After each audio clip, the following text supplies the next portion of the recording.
Hello and welcome to the World University Summit. There's the 12th session on the second day, and our topic is academic freedom and democratic leadership, autonomy versus accountability.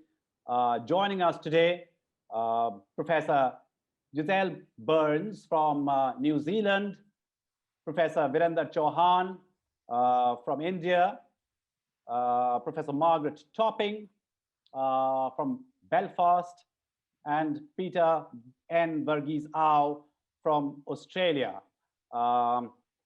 Professor Byrnes is the Provost of the Massey University in New Zealand. Professor Virander Chauhan, the Chairman, National Assessment and Accreditation Council, NAAC India. Margaret Topping, Associate Pro Vice Chancellor, Graduate Studies and Dean, Graduate School, Queen's University, Belfast. And Mr. Peter N Varghese AO. I'm very intrigued with your last name, sir. I will come to that later. Chancellor of the University of Queensland, Australia. And I am Kishalay Bhattacharjee. I'm a journalist, been a journalist most of my working life, and now the Executive Dean of the Jindal School of Journalism and Communication. Academic freedom and democratic leadership, autonomy versus accountability. Probably one of the lesser discussed topic over the last few months, given the pandemic, but probably one of the most important in the current situation.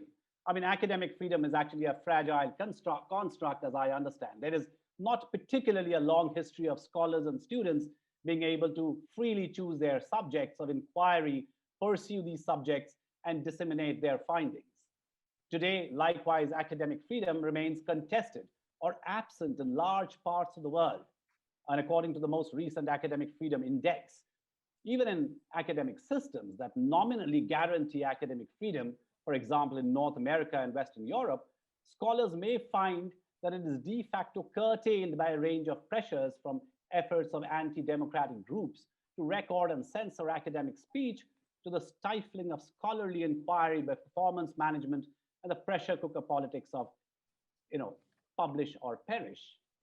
But we have a range of people today from academia and from policy, from administration. And in fact, it's going to be very educative for me to try and understand what this means in a post-pandemic world, or can't really say a post-pandemic world yet. We are right now in the middle of it. Regulatory reforms in higher education sector and reimagining the powers and functions of regulatory bodies associated with higher education are needed on an ongoing basis, and universities need to be assessed on the basis of global benchmarks within an enabling and trusting environment.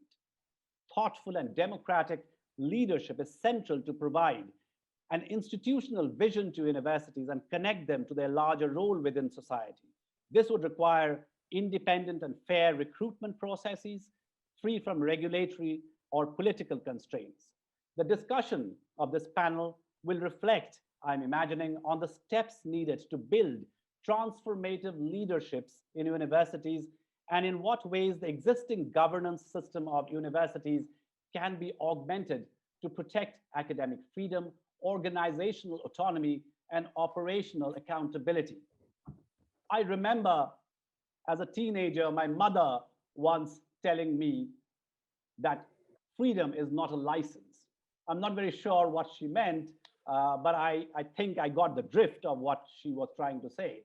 I will start with Professor Chauhan to really lay the land of today's discussion, given his own scientific career, as well as being in a policy of at the highest level in India. Professor Chauhan, what is the role of democratic freedom and institutional autonomy in the evolution of a university?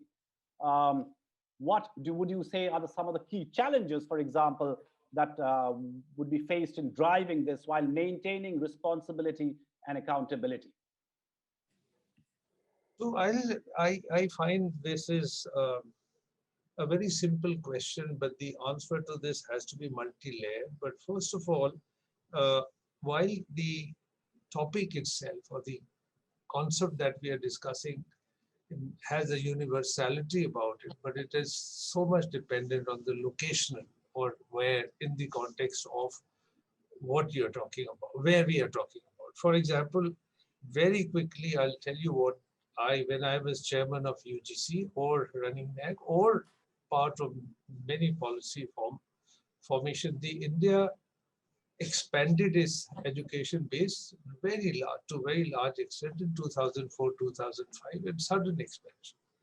Now, as a regulator, you would worry, regulator job at that time or any time in any country would be to have a benchmark of quality, how much quantity should be there, what you should be driven by. And what I found that the public sector, with the publicly funded university, would almost fall into one category, unfortunately, and new education policy tried to address that. And the privately hugely expanded system into another. I'm not going to go into the detail of that discussion per se, but in the publicly funded, it depended so much on what sort of financial assistance will be there. You can give me all the autonomy that you want and all the autonomy that I need. But my output, judging output, how many students should I have, what should be the input, what faculty I can hire, how should I promote my faculty, what kind of research can be done given the facility, becomes so locational and contextual that it really worried me. And this happened even more when I became chairman of the National Assessment and Accreditation.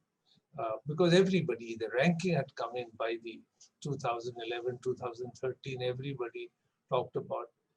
And when we were making rules and regulations for NAAC, this becomes even a bigger problem. Where do you put your benchmark of the quality? While nothing else was changing. All we were changing was suddenly we wanted to rank the universities.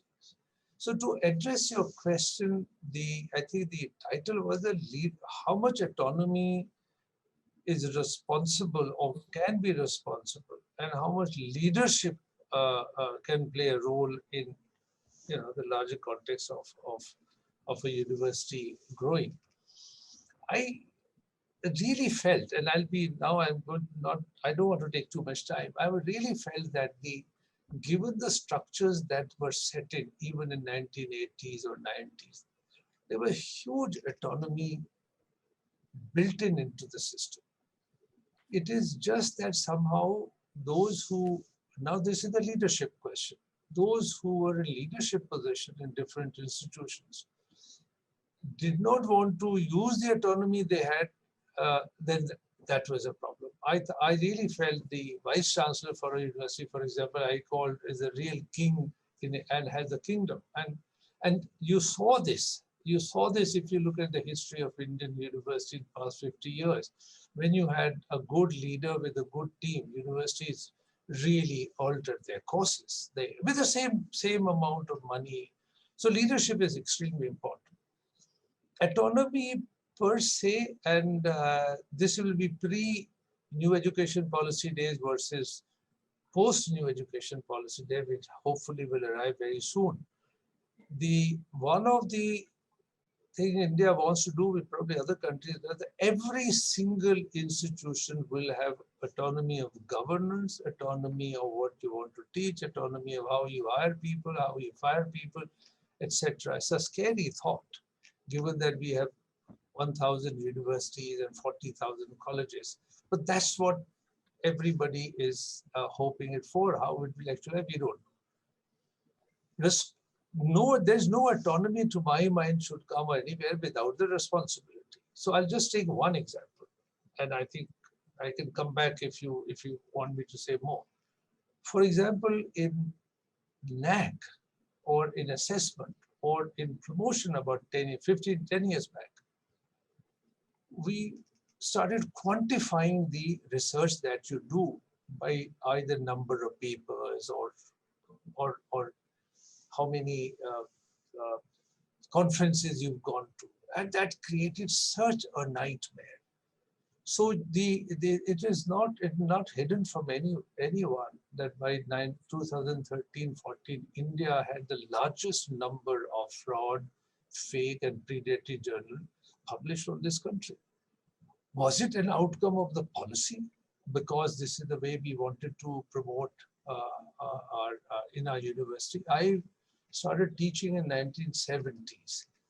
We were all promoting, but nobody looked at number of publications. But you and I now really are confronted with a very different world. So I, as a chairman of, my last comment, as a chairman of NAAC, the biggest problem, or with the NIRF, National Institution Ranking Framework system, is to check whether the information university leadership is providing is correct or not. Whether the data, and then you question yourself, we are all in academia, why would people give wrong information? Or when can we trust people to give us good information? It's all related with autonomy, leadership. How would you gather information? How would you collect knowledge? Where do you publish? And I'm currently chairman of a committee, which I'm doing an unfortunate job of telling everybody which journals you should publish and which journal you cannot publish. It's a totally undoable job, and academia really should sort it out. So these are complicated questions, which more questions than answers. But autonomy, going forward, autonomy of how you handle, biggest thing would be how you handle your governance in Indian context. I think people won't realize, those who don't work in India, just the sheer how to govern your university will be a major issue. Let me stop here. Others may have better comments to make than I, but I'll be very happy to say anything specifically you want about the assessment, publications, promotions of people, how to hire people, interference in the autonomy, which is embedded in our system. Even after autonomy you still have enough hurdles which will challenge your idea of autonomy. So I'll stop here, but feel free to probe me into anything more specific. Oh, absolutely, Professor Chauhan. I'm tempted to, given the, the conditions and the circumstances in which we are today. A lot of questions really pop up, but I'll come back to you. Let me ask Professor Giselle Byrnes from New Zealand. I'm not familiar with the academic contour of New Zealand. Everything about New Zealand seems nice and peaceful, and yeah, it's like pristine as compared, or even in terms of population and the complexities. But I may be completely wrong. But if I may put a question to you, that academic autonomy is contextual category, but their key questions remain, as we've just now seen. What is the non-negotiable bottom line that distinguishes a progressive space from a transactional enterprise? Mm-hmm. Well, kia ora, that's greetings from New Zealand, and thank you very much for the question. Can I answer the question by just covering off three key points that might also speak to the context in which we operate here in New Zealand? So, as elsewhere in the world, we see academic freedom as a concept expressing the conviction that the freedom of inquiry by faculty members is essential to the mission of the academy, as well as to the principles of academia. And we believe that scholars should have the freedom to teach or communicate ideas or facts, including those that are challenging and controversial. And so definitions of academic freedom generally focus around the need to safeguard the intellectual independence of the professoriate, the academy, in terms of both research and teaching.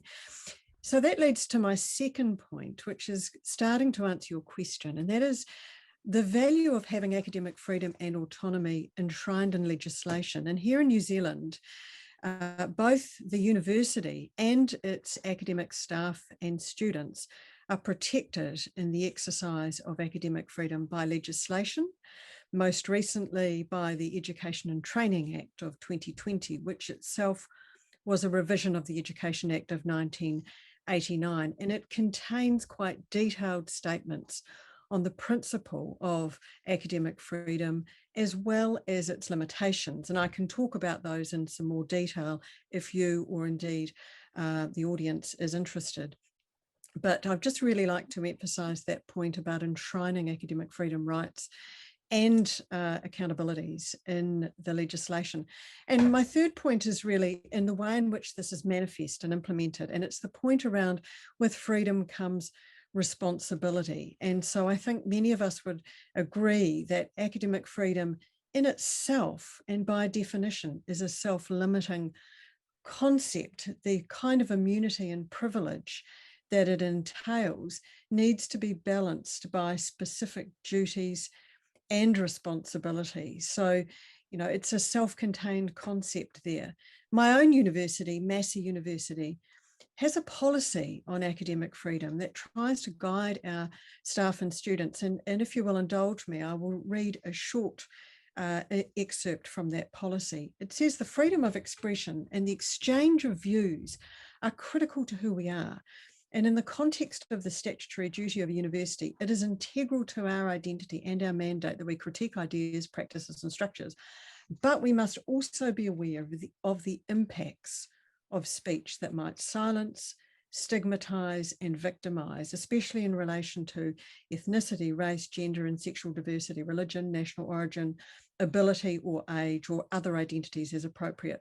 So we should not limit the freedom of others through intimidation, fear, or suppression. So it's therefore clear that the exercise of academic freedom must, I think, be conducted according to ethical norms and without causing deliberate harm or indeed breaking the law. And that is, of course, where we get the differentiation between academic freedom, freedom of expression, and free speech. So I think a roundabout way of answering your question there, but I hope I've provided a little bit of context in terms of the way in which academic freedom functions in Aotearoa, New Zealand.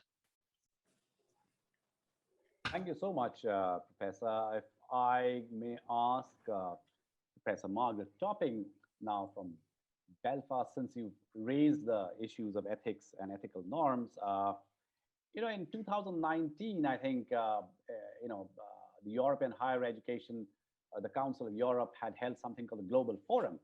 And in the declaration that the Global Forum had adopted, I think I recall, they said, within quotes, significant violations of academic freedom and institutional autonomy threaten democracy. Sadly, their frequency is on the rise. Yes. They go on to say that the public authorities and the academic community alike must be vigilant in addressing and challenging such violations, and the responsibility for doing so does not stop at institutional or national borders. An attack on the freedom of one member of the academic community or the autonomy of one institution is an attack on the fundamental values of our democracies, regardless of where it takes place. Now, this was 2019. Should we be worried that this situation is worsening, and will the pandemic curtail the freedom further? Margaret. Is that one? Yes. Well, yes, thank you very much. And maybe I just sort of contextualize a little bit the UK context before coming back to that question of ethics, because I think the ethical underpinning, as the other contributors have said, is absolutely central. And in the UK context, you know, the absolute fundamental starting point is that institutional autonomy and academic freedom are vital, that the academic freedom is absolutely essential to allow the sorts of freedom and the ability to pursue research and teaching without fear of being censored or disciplined. And that very much it's enshrined in our regulatory context here, that this is incumbent on everyone who's involved in the sector to ensure that it happens. Certainly in 2017, our Higher Education and Research Act extended significantly the number of institutions that could have the title of university. But explicitly written into that was that, you know, they had to be autonomous, that as charitable organisations, they were duty bound to ensure that academic freedom was enshrined in everything that they do. And also that there has to be a principle whereby they can be critics of government and the conscience of society. Is in that sense, we have very much the same principles being enshrined. I think in terms of the kind of ethical position, I think, you know, it's very easy for us in an academic context to talk about academic freedom and institutional autonomy being the kind of the vital the sort of the golden standard. But I think what I would also say is I think we need to reflect on how we don't exist in a vacuum. We do have responsibilities and accountability to a wider range of stakeholders. And sometimes I think it can be useful to think in terms of not a binary between accountability and autonomy, but rather something between autonomy or freedom and public interest, public good. And even then, so I think it moves us away from some of those concerns around constraints and more into a sort of positive ethical set of values which are around public good. And if we can begin to identify who the range of stakeholders are to whom we might be accountable, then that becomes, I think, in some ways a different conversation, which can help the balancing act that my colleagues have highlighted operate in a little bit of an easier way if we think about our responsibilities to our local and global communities, our responsibilities to ensure that we have equality of access, equity of opportunity. If we ensure that we are that part of the public interest and the public good is performing that value of questioning government, then I think we can maybe begin to move away from some of the more challenging questions of constraints around research excellence metrics or teaching quality metrics. I think what I'm talking about perhaps is a narrative shift away from some of the more constraining views on accountability and governance, and into a place which is more focused on the university's ethical role to be thinking about public interest and public good within the freedoms of academic autonomy. Thanks so much, Professor. If I can take it forward now to Professor Varghese, who has been a career diplomat and is the Chancellor of the University of Queensland, Australia. To ask a more specific question, how has the pandemic, Professor Varghese, impacted the internal governance as universities specifically? I mean, there have been challenges, we know, that all education institutions, all institutions across the world have faced, but the key takeaways about university governance during the last 1 year, since you are directly concerned or engaged with that, what do you think will be the implications of the pandemic on the way universities manage their governance in the future? And by governance, I'm, of course, laying stress on the idea of autonomy, accountability, freedom. Well, thank you very much, Kishalay. And my perspective is not as an academic, but as chair of the governing council of the university. So it's approaching it from a slightly different angle. I don't think the pandemic in and of itself has fundamentally altered either the structure or the objectives of the governance arrangements. Although I think one of the implications of the pandemic is that it has forced universities, at least in Australia, and I suspect this applies elsewhere, to revisit their business model or their operating model, and that relates to the extent to which international students are unable to enter into Australia, the shift to online courses, and changes also in government policy. I mean, from my perspective, the implementation of these core concepts of academic freedom, freedom of expression, turn essentially on the governance arrangements of universities.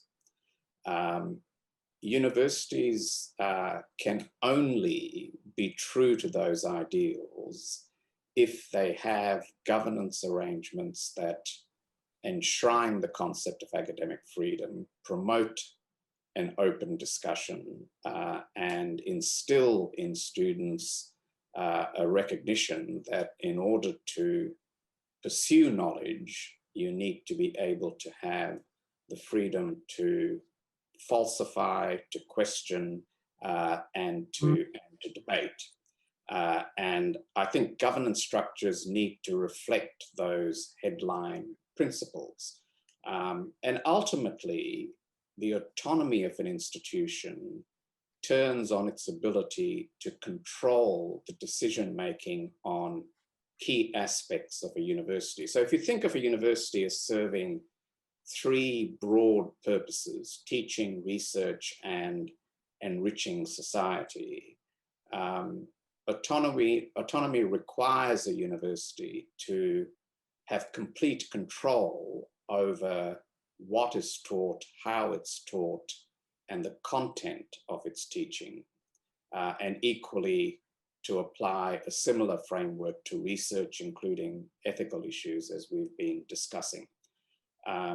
When it comes to enriching society, it's important, I think, for universities to recognize that they are anchored in a community.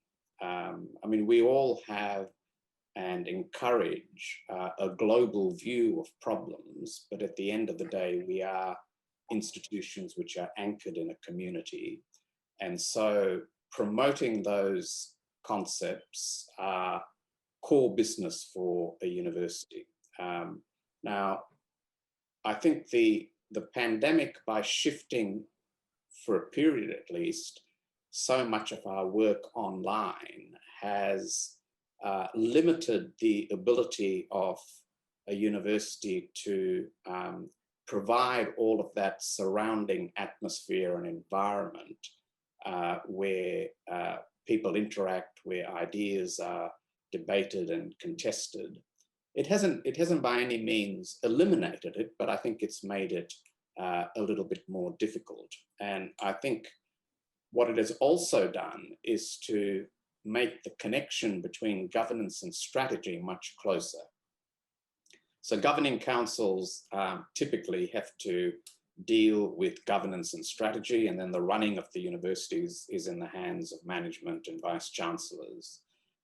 And in Australia, we've had to now, I think, at least ask ourselves the question, will our operating model post-pandemic need to be significantly altered, either because it has shown up risks and vulnerabilities in terms of dependence on international student revenue, or because we're going to be operating in a domestic environment where the skills issue and the ability of universities to prepare a workforce with the skills for the future are receiving more emphasis, or whether it's the commercialization of research, all of which are now, I think, much more prominent in the way in which the governments talk to the universities. So ultimately, I think, like all institutions, universities need to work at ensuring that its core concepts are not held hostage to domestic developments or external developments. I think we often underestimate how fragile institutions are.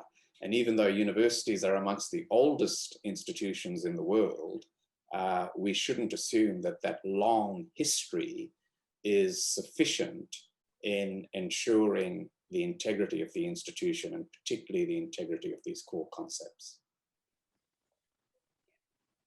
Could possibly come back in on some of those points. I just couldn't agree more with everything that has been said. And if you're happy for me to jump back in again. Sure. One of the things, a couple of points that have very much struck me in the context of the pandemic is that on a very practical level, one of the, I think, positive outcomes has been a greater agility in terms of moving through governance processes in order to enact changes that needed to be put in place for student well-being or to enable recruitment admissions processes. I think that has been one positive corollary, where we have normally endless committee structures to go through in order to achieve any changes, which we actually achieved overnight by absolutely being attentive to governance, but creating more agile, kind of smart, outcomes focused working groups who are then reporting into the governance structure. But just to raise the other, I think, other point in this, I think as colleagues have said, the pandemic did create a situation where it was very acutely highlighted to us how we were perhaps dependent on recruitment from particular environments and how we had to be more careful on that. I think what it has opened up is the possibility and maybe the incentive for universities to think about how they diversify their sources of funding. But I think that in itself is a positive for potentially for academic freedom and for maybe, in a sense, diluting the influence of any one particular funder who might have an impact on how we conduct ourselves, who might have an impact on our autonomy and our academic freedom.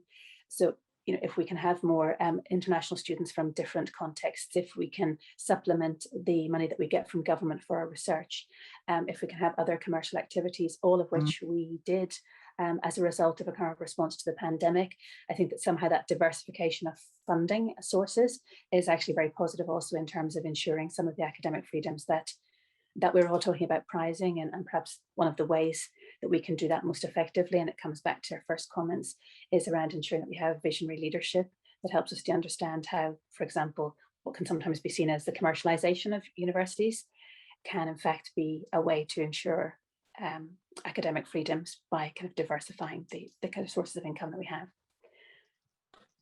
Thanks so much. In fact, you know, the source of revenue and freedom, I think it's kind of directly related. And since I come from a journalism background, one of the reasons that I ascribe to the crisis in media and journalism is because of the lack of a revenue model, really. Until such time we can develop a revenue model which is sustainable, which there is no, it's no point even discussing freedom of speech, or because, you know, who controls the media networks really across the world, and you know, most of the media networks we know are controlled by people with the vested interests, and that's how the agenda framing comes into media. And I think, you know, the same really operates, but of course in academia it's not exactly the same. Paradoxically, academic freedom and institutional autonomy depend to some extent on public authorities refraining from taking certain kinds of action. Again, just staying with, I'll just come to you, Peter, but staying with the pandemic, so as to say, would you believe, and since you raised your hand, Peter, you can respond, but also if you can answer this question, that has the pandemic then created opportunities for enhanced surveillance of academic labor from the systematic recording of teaching and learning in the wake of classes wholesale moving online? Professor Byrnes was mentioning just now, to elaborate systems of work and performance tracking for academics working from home. I mean, do you think even that will have an impact? The pandemic will have an impact on that kind of freedom as well? Peter.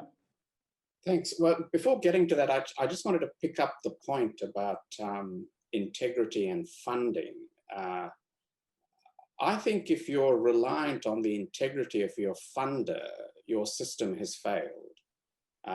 The integrity of universities lie with the universities themselves and the processes that are built around that. So to give you one example, we've had quite a debate in some of the Australian universities about a proposal to teach a course, a degree course in the study of Western civilizations. And there was very generous funding offered from a philanthropic body to do it. It was a controversial proposal because there was a view that this was sort of, promoting the study of colonialism, or that we were being beholden to a philanthropy that had a number of very conservative politicians on its board. Now, the answer to dealing with that set of questions is to ensure that the university has complete control over what is taught and what the content of the courses are going to be, and that there is no influence from the funder on that. So again, it's a question of processes. On your question about whether we're entering a more intrusive period because of the greater use of online technology, there's always a risk that could be the case. I must say, it's not something that we have seen in our university. In other words, I'm not aware of any concerns being expressed that by putting lectures online, by engaging in seminars and discussions online, that somehow rights to privacy or other rights are being diminished or compromised. And I mean, bear in mind that the whole environment of a university is built around the concept of open learning. So I don't think, we're engaging in tutorials or lectures that have a sort of a secret component to it that needs to be sort of protected from a wider audience. Indeed, I think most of what we do in universities really are very much in an open source environment. So you always have to be alert to these risks, but I don't think they've been manifest, at least in the year and a half where we've lived in a much more online universe. Thanks so much, Professor Byrnes. You wanted to come in, and since you will be responding to what Peter said, if you could also respond to something that I had in mind for you, that the focus in the United States when we talk about academic freedom is largely on the relationship to the right to free speech on campus. Most recently, I think, prompted by the alt-right movement. In Europe, I think the focus so far has been largely on institutional autonomy. What is the nature of academic freedom in New Zealand in context to what in the US? But first, you may want to respond to what Peter and others said. Thank you. Yes, I do want to respond to Peter's comments and actually the question that you put to him about teaching in the classroom. I think if we're going to ask the question about, is there a sort of culture of surveillance given the online pivot, to use an overused term, I think we're working on the assumption that face-to-face, in-person learning experiences are fundamentally different in terms of, the kinds of content that is shared by teaching staff and the kind of conversations that go on in a tutorial room or a lecture theatre. We have seen no evidence here in New Zealand that there is a sense of heightened fear because of the recording of lectures and classes. And in fact, because we, like others, have synchronous and asynchronous delivery, it's enormously enabling for students who otherwise cannot come to campus. And this was the case prior to the pandemic as well. So there's an enormously enabling and accessible factor in terms of the recording of lectures, which are only available to enrolled students. So I don't really think that we've seen any evidence for that concern, if I can just respond to that. So I'm really just backing up what Peter has said. The second point is to go to your question and about, free speech exercised on campus. It's really, in New Zealand, seen as being a right and a responsibility that academics themselves have. And in our legislation, both academic staff and students have the right to exercise academic freedom, as does the institution. And we have had a number of instances on campuses here in New Zealand where academics have exercised their freedom, and actually, to the great credit of leadership, they have stood behind their staff, as indeed they should do, and in essence have supported them to speak truth to power, because that is the fundamental role of the university in a healthy democracy. And that is very difficult when a large part, if not the lion's share, of the university's funding comes from government sources, as we've touched on that today. So I think, to answer your question, it's very much enshrined in the academy in regards to how that freedom is exercised. What I'm really interested in exploring is the accountability theme. So with rights come responsibilities. And earlier on, I shared with you some sentiments from my own university that we hold very dear, and that is, in the exercise of academic freedom, in effect, we will do no harm to others. And we're fully cognizant that judgment and the threshold around what doing harm involves and invokes is highly subjective. But universities are part of their societies, and we are very much embedded in the debates that consume us these days, whether the debates are about Black Lives Matter, whether it's Extinction Rebellion, whether it's Me Too, and various global movements. And that's the thing that I'm really interested in talking more about, is thinking about that balance between rights and responsibilities. Thanks so much. I'll come to Professor Chauhan now. And before we move to a large number of audience questions, I'm so glad that the audience is engaged. But my question to Professor Chauhan, and which kind of comes from what just now Professor Byrnes said, and what Professor Chauhan also volunteered to speak on, and I'm picking one of those up, Professor Chauhan, is the interference bit as as a regulatory authority, as a regulatory body. I mean, how, if you can tell us the experience that you've faced in India, also just to let others who are not from India know, and Professor Chauhan mentioned that we have almost 1,000 universities with 128 institutions of national importance. There are large number of thousands of colleges, 4 crore students that these many institutions cater to. We also have a large number of, which is the actual number is about 370 private universities, which is a fairly, not a very recent phenomena, but it's still recent. In fact, OP Jindal Global University was the first private university in the state of Haryana. Now, in this map, in this expanse, a more recent entrance, a small, primarily liberal arts private university, raised the bar of expectations on excellence of teaching and research and new horizons of opportunity for both students and faculty. And their progressive promise, if I'm not mistaken, Professor Chauhan, buttressed by a more sophisticated communication strategy, was that autonomy was, lay in their appeal. So the appeal of these small liberal arts private universities was that there would be much more autonomy than you would find in other places. But as a regulatory person, Professor Chauhan, is that I wanted to know how much interference comes in despite granting autonomy, you said, because autonomy, you said, is already inbuilt there, but still. And another thing is that where do you draw a line? Because, in freedom also, I presume that there is a line where the authorities will be drawing. An authority by, I'm saying not the authority of the state, but the regulatory authority or the university authority. Professor Chauhan.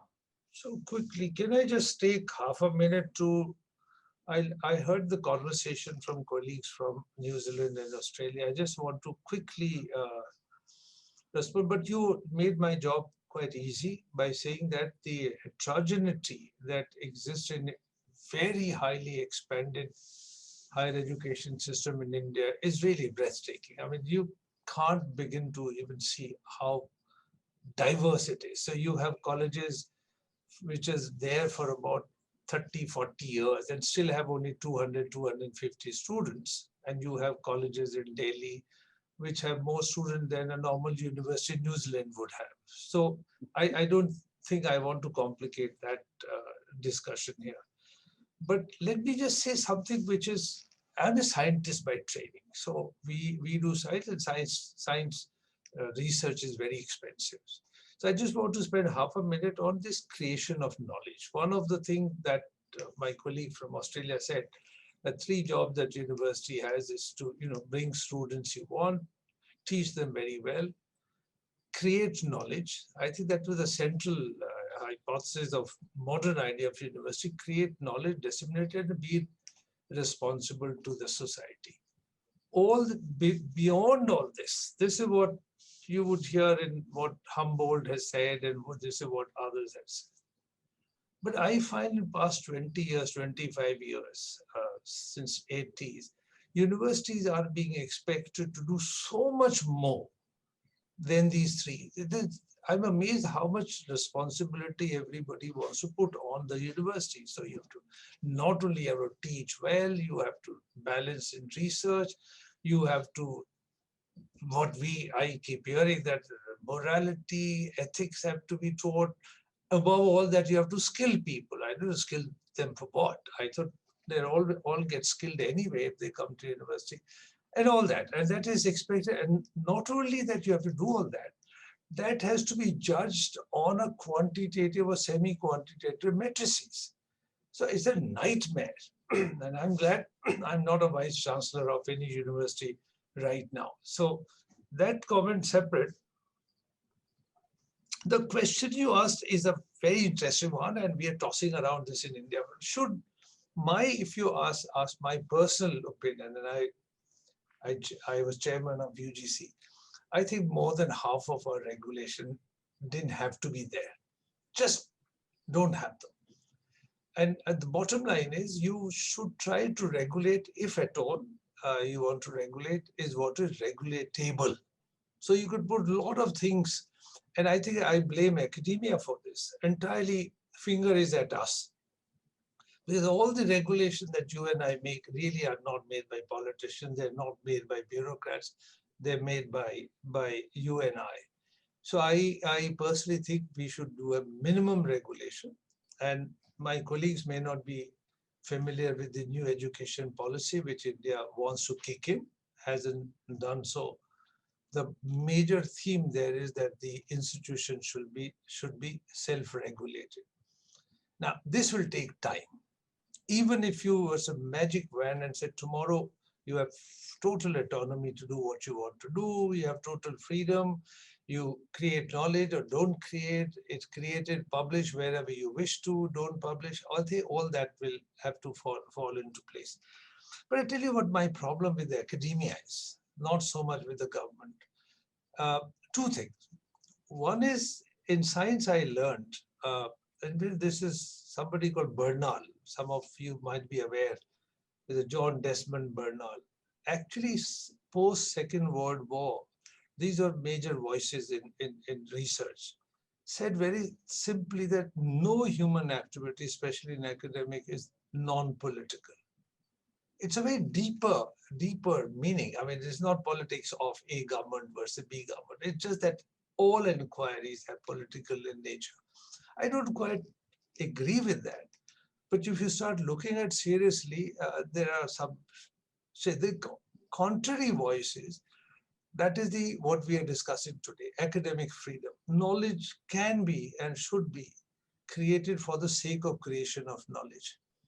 Well, does that come in contradiction with the responsibility of society?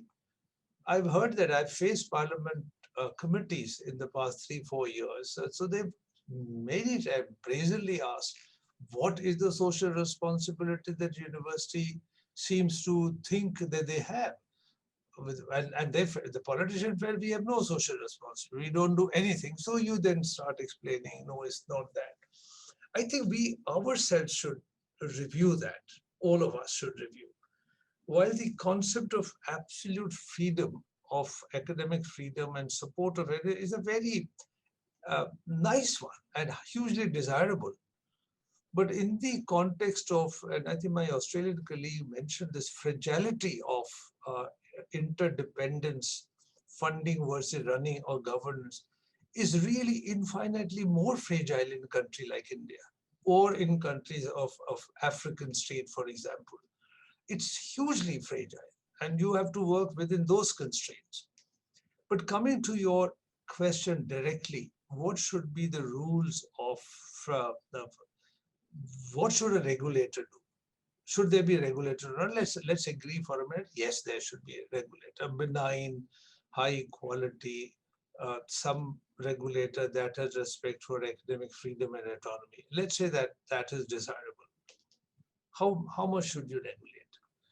And in regulation, I found the moment you want to regulate the heterogeneity of India really gazes at you, because in a quantitative manner, you have to set the benchmark. In fact, you probably would know this. The UGC, not until yesterday, were saying that within history or political science, that's what you can teach. 60% of what you can teach in a class was actually controlled centrally by a regulator. And why would regulator do that? Regulator worried that maybe some university just won't teach anything or whatever the reason be. Fortunately, we are getting out of that kind of situation. But the new situation, that's why I find the texture of discussion from what coming from New Zealand and Australia are actually so different than what we are facing in India right now. I mean, we are as if we are in two different worlds. So we are in exciting times. Some of the private universities are beginning to lead the way now, including your own university. And there are at least a dozen more universities, some in the south and so on. And I think this pushing of the so-called private universities and some very good public universities, IITs or NITs or central universities, I think they should nudge each other to get better. But you're right. I think there's more discussion, and rightly so, in the last 5 years, that let's not do technology or science at the expense of social sciences. But I still find even in places like Oxford, this is more of a lip service right now. The money that is required to do science, and unfortunately, I'm a scientist by training. When you come to the rankings and when you come to the world ranking, I think science has simply taken over. The impact, the H indices, or unfortunately, and then the measuring what you do in social sciences, I'm sure my colleagues will disagree, people are finding very difficult to do so. Journals are not there, etc. I find this very tensionful, but I'm very pleased that now, at least yesterday, when the Vice President of India and then Shashi Tharoor were talking, they all, at least for part of the lecture, were saying that let's not neglect social sciences, let's not neglect fine arts, don't do any science or STEM at the expense of this. So regulators, I'm involved currently in doing the roadmap. I'm finding the work very, very tedious, because from where we are to where we want to be next year is extremely tedious and very, very tedious. And just one notion, I think I'll just put it for my colleagues in Australia and New Zealand. The new thinking is that every single institution in India should be a degree granting institution, independent, standalone.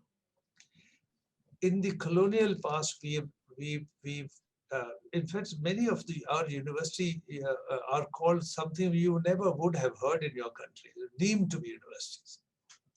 They are university, but they're deemed to be university. And some of the finest university, #1 ranked university in India, Indian Institute of Science, is still called deemed to be university. So we have this legacy to deal with, and hopefully we will deal with all of them. But I can't begin to tell you the heterogeneity that we have to. There are, for example, my own PhD student, I produce about 50, 55 of them. All of them, when I say all of them, I really mean literally all of them, are a first generation learner from their families. None in their families have ever done a PhD in their whole family tree. So I think we are at a different level, very exciting level. But coming to the content, I think regulators should really not be, I don't think we need any regulations. If you have autonomy, if you have responsibility, if you have accountability, and there's some measure of it, and if there are some internal control, I think that's what NAAC is trying to do, instill. But it's a work in progress. It'll take many years. So much. Thank you so much, Professor Chauhan. In journalistic jargon, you have given the most juiciest sound bites, as they say that one could say. But we've got a lot of audience questions. I, being your timekeeper today, I've got exactly 9 minutes to sign off. So we'll quickly try and see, whatever we can. I'll start with Professor Byrnes, because there's a question for you. what is the changing nature, someone is asking, of decision-making under academic institutions, especially in context of women's leadership, given New Zealand's Prime Minister and a kind of public popularity actually that she has worldwide? Yeah, thank you for the question. Across our universities, and here in New Zealand, we have 8 universities, just 8. They are all high quality institutions, and we have been focusing for, I would say, the last 15, 20 years as a sector on really growing the number of women who are not only promoted through to the rank of professor, but who are stepping into senior leadership roles. And the universities collectively have been funding a development program across the sector. We've collaborated very well, and we're seeing fantastic results of that. So traditionally in some areas, and the STEM subjects have been referenced by our previous speaker, they have been traditionally male dominated, and we're seeing quite a significant shift there. We're seeing a significant shift in terms of the makeup of senior leadership teams, which I think is encouraging. But it requires focus, and it requires keeping one's commitment to resourcing the kind of initiatives that you need to drive to make sure that that the status quo does not reassert itself, in a sense. So it's been a deliberate and concerted effort. If I may say so, because you've referenced our Prime Minister, I think, the kind of leadership model that she exemplifies, is very much one around empathetic leadership, and that's a model that I think many of our university leaders, especially through the pandemic, since 2020 into this year, have been demonstrating quite ably, is that one can lead with empathy, with clarity, and with purpose, and that those qualities are not incompatible. So I think that's also more conducive to an environment where women feel comfortable thriving, and where women are free to make the kind of decisions that they seek to make while they are having a career and developing a life as well. There's a question asking, is academic freedom fundamentally at odds with democracy? Professor Topping, would you like to take this? I was saying, would you like to take this question? Someone is asking, is academic freedom fundamentally at odds with democracy? Though out here, the topic itself, of course, is we are discussing academic freedom and democracy, or furthering democracy. But there seems to be a question around it being at odds. I'd be intrigued to have the person asking the question to have their insights into how they see that it is at odds.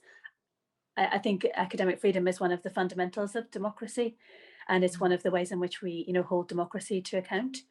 I mean, as I was saying, in terms of some of the principles for the development of new universities in the UK, it is absolutely enshrined in the regulatory context that they have to be the kind of the conscience of society and the critics of government.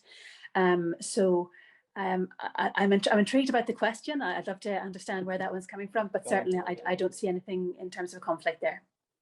Yeah,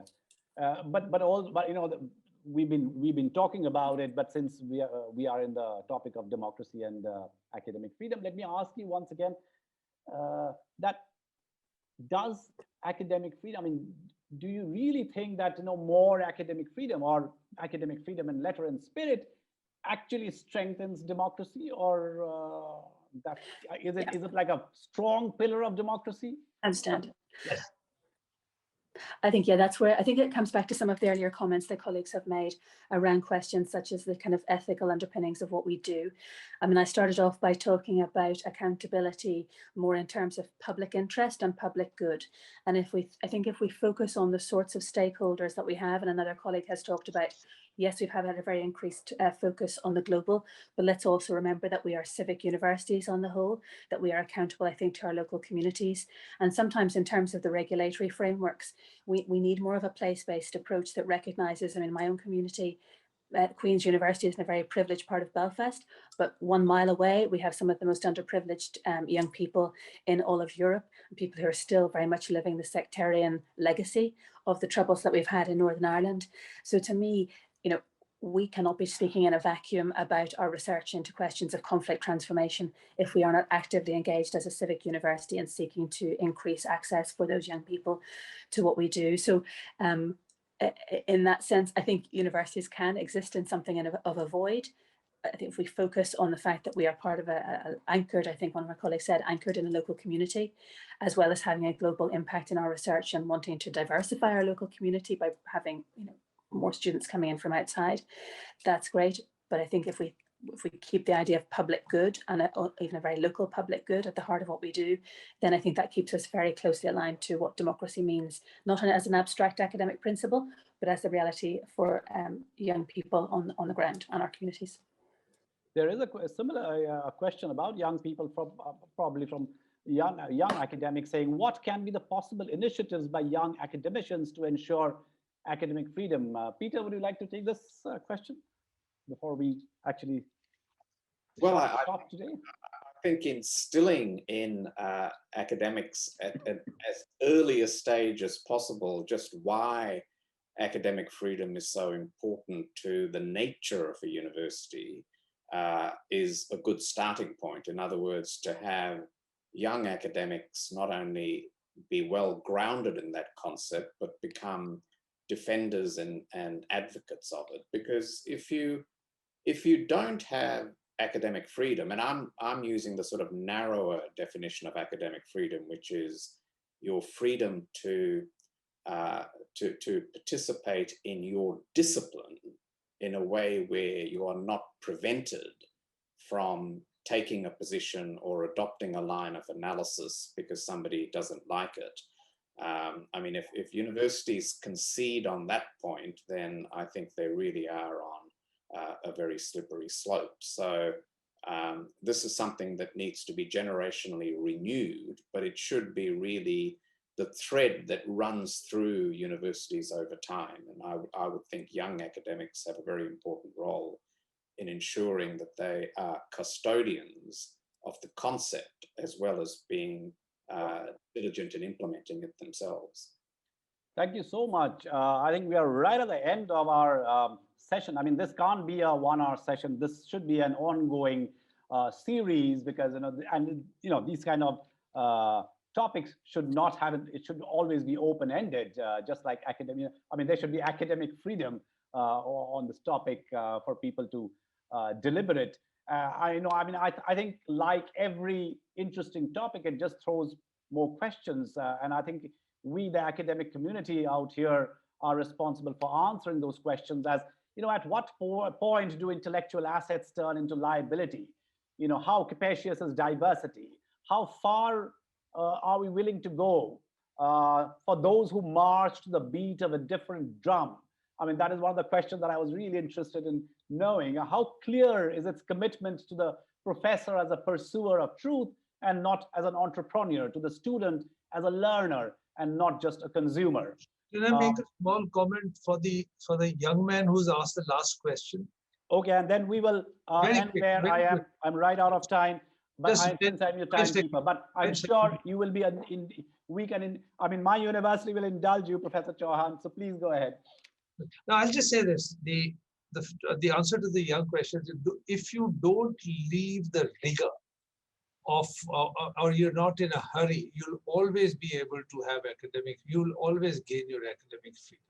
I think that much space is there, but you mustn't leave the rigor. It's not fly-by-night knowledge creation. That's all. You just stay on course, and then you'll be able to get your voice. Thank you. I think that's the famous last word, rigor and academics. I mean, academic freedom related to rigor. I think that's very important. Thank you, colleagues, ladies and gentlemen, and everyone who's attended the session. We'd like to hear back from you, whoever's attended the session, about academic freedom. What do you think constitutes academic freedom? Where do you think you can contribute? How young academicians and stakeholders can be part of it? And I hope we we see more and more academic freedom around the world and not curtailment of it. Thank you. Have a good day and stay safe.